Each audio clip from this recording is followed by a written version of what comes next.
Morning मंडळी, जय श्री केदार. आम्ही आता केदारनाथवरून डायरेक्टली बद्रीनाथ चाललो आहे. बद्रीनाथ हा दुसरा धाम आहे आमचा. आता आम्ही सीतापूर स्टेशनला चाललो आहे गाडी पकडण्यासाठी. तुम्ही जेव्हा सोनप्रयागमध्ये येता तेव्हा तिथं तुम्हाला भरपूर सारे रेट सांगू शकतात, 18,000 20,000. तर तुम्ही थोडंसं 800 किलोमीटर काय 1 किलोमीटर पुढे जाऊन आपण सीतापूरमध्ये तुम्ही बस किंवा प्रायव्हेट टॅक्सी करू शकता. तर आम्ही सीतापूर स्टँडकडे चाललो आहे बद्रीनाथसाठी. ही आमची मंडळी आहे, सगळी चालत चाललो आहे आम्ही.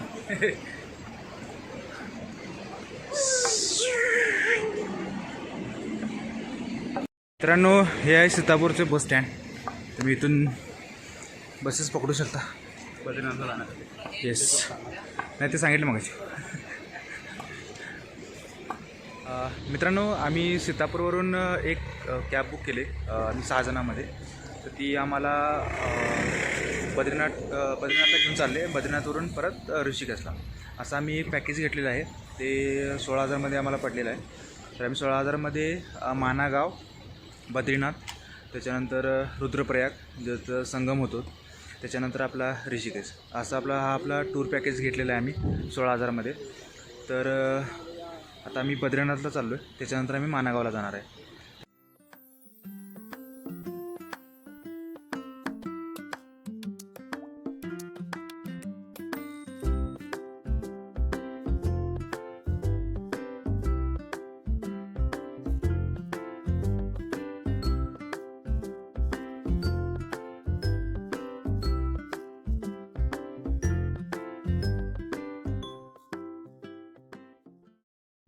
फायनली सोनप्रयाग ते बद्रीनाथ हा असा 11 तासाचा प्रवास आम्ही कंप्लीट करून आता बद्रीनाथमध्ये पोहोचलो आहे. आता आम्ही बद्रीनाथच्या मार्केटमध्ये आहे. माझे सहकारी पुढे गेलेत. आम्ही आता बद्रीनाथचं दर्शन घेणार आहे थोड्या वेळामध्ये. आय थिंक 9 वाजेपर्यंत दर्शन असतं. आम्ही आता जस्ट पोचलो आहे. तर आम्ही आता दर्शन घेऊन इथेच राहण्याची सोय करणार. आम्ही आश्रममध्ये किंवा रूम घेऊन राहण्याची आम्ही प्लॅन करतो आहे.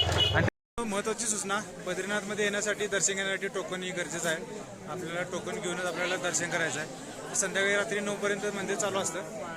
त्याच्यानंतर मंदिर बंद होऊन सकाळी चालू होतं.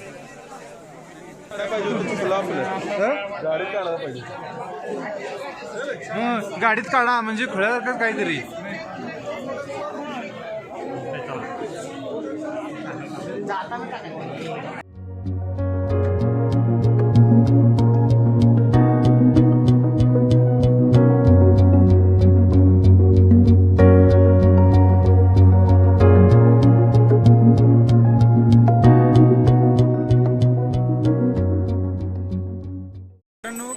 दर्शन घेतलेलं आहे. दर्शन जास्त वेळ लागला नाही आम्हाला.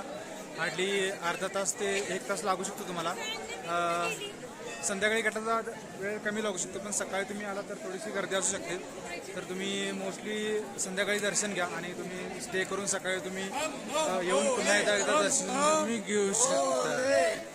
असं तऱ्हेने आमच्या सगळ्या मंडळीने दर्शन घेतलेलं आहे. आता आमच्या पुढच्या प्लॅनसाठी आम्ही प्लॅन करणार आहे. तर आम्ही अजून एक आला काय तो आला आजा आजा. हे बद्रीनाथचं मंदिर बघू शकता तुम्ही.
मित्रांनो आता आम्ही सरस्वती नदीवर आहे.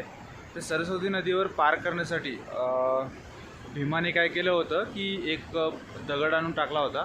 इथून आपले जे पांडव होते ते ही नदी पार करून पुढे गेले होते. तेव्हापासून हा जो पूल आहे इथं याला भीम पूल असं नाव ठेवण्यात आलं तेव्हापासून. तर त्या ठिकाणी आम्ही आलो आहोत. हा ठिकाण आहे आपल्या भारतातली प्रथम गावामध्ये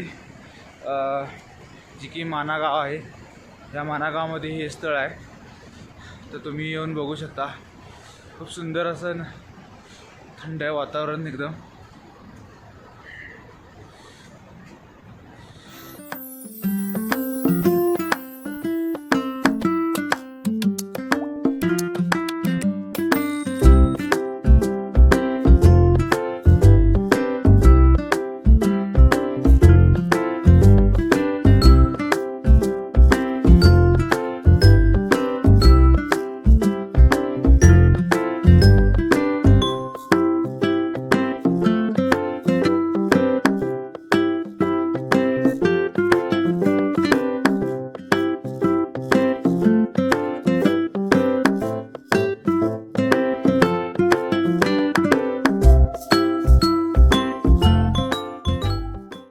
आम्ही जात होतो ऋषिकेशला, पण आमची गाडी पंक्चर झाली मध्येच रस्त्यामध्ये. तर आता पंक्चर काढण्याचं काम चालू आहे. आमचे कार्यकर्ते थोडेसे विचार करायला की कसं काढायचं.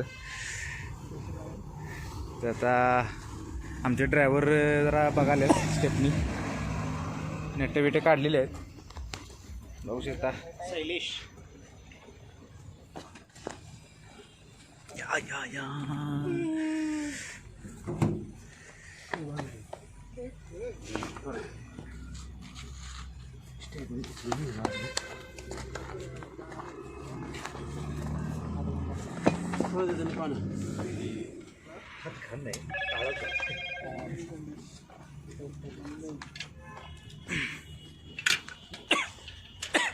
भी सारखं देश आहे.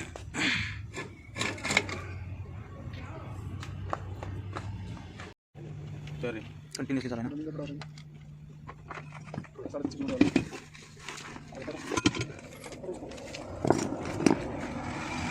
सगळे टायर उघडीच आहे.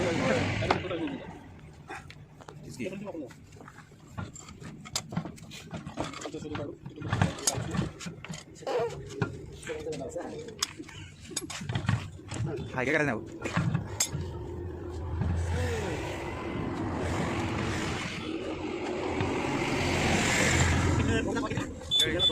आम्ही आता राम झुल्यावर आलो. हरिद्वारपासून ऋषिकेशमध्ये हा राम झुला लक्ष्मण झुला येतो. आम्ही केदारनाथपासून आम्ही हरिद्वारला रात्री संध्याकाळी आलो होतो. आणि त्याच्यानंतर आम्ही एक दिवस स्टे केला होता. आणि त्याच्यानंतर आम्ही एक प्रायव्हेट रिक्षा करून आम्ही आमच्या ग्रुपने आम्ही ऋषिकेशपर्यंत आलो. तिथून आम्ही आता जे ऋषिकेश आहे पूर्ण आम्ही एक्सप्लोअर करणार आहोत. तर आता आम्ही सध्या रामझुलामध्ये आहे. तर हा रामझुला आपल्या गंगा नदीवर येतो. तुम्ही बघू शकता हा रामझुला आहे. तर असंच एक लक्ष्मण झुला पण आहे. तुम्हाला या ब्लॉगमध्ये दाखवू शकतो.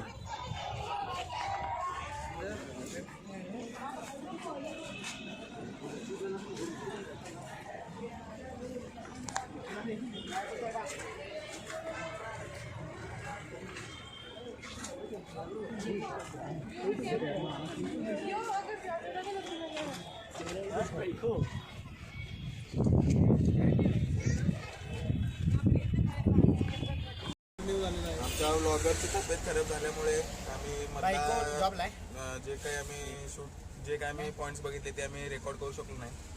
पण आता एक आमच्यात एक मेंबर मेडिसिन आणायला गेला आहे ब्लॉगरसाठी. 4 दिवस आलो, पण 2 दिवस गरमीनं हैराण झालेलो आहे आता. आणि आता मी संध्याकाळची गंगा आरती अटेंड करणार आहे.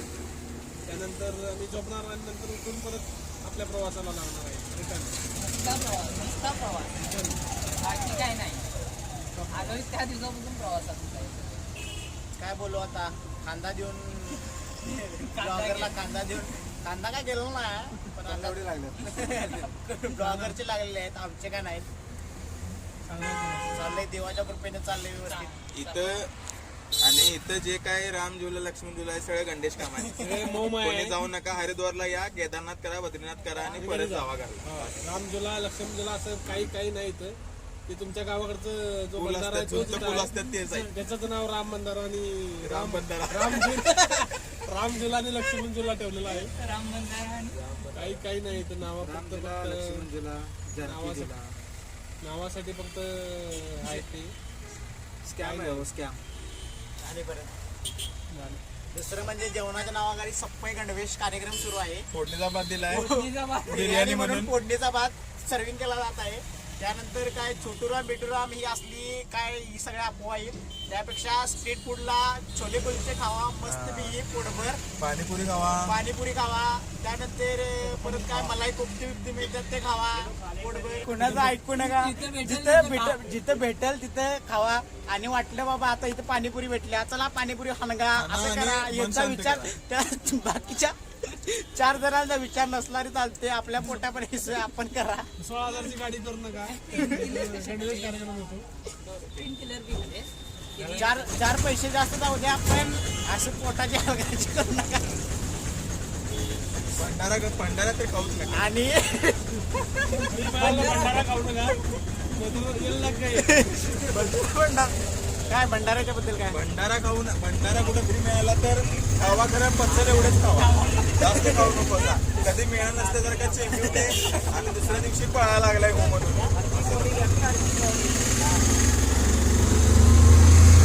नमस्कार मित्रांनो, आम्ही आता हरिद्वारमध्ये आलो. तर हरिद्वारमध्ये आपली गंगा आरती असते. तर आम्ही गंगा आरतीच्या घाटावर आलो आहे.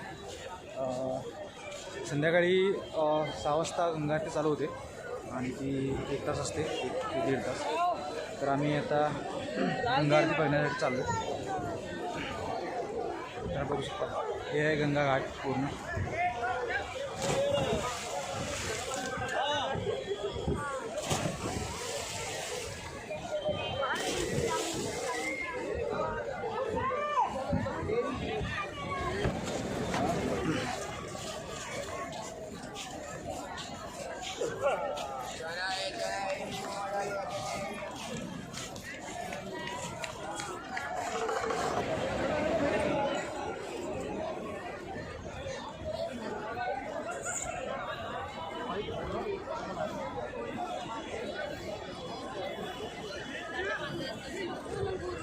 नंदी जरा मौके दिखाऊं.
मित्रांनो, अशा प्रकारे आम्ही केदारनाथ, बद्रीनाथ, हरिद्वारची ट्रिप पूर्ण केली.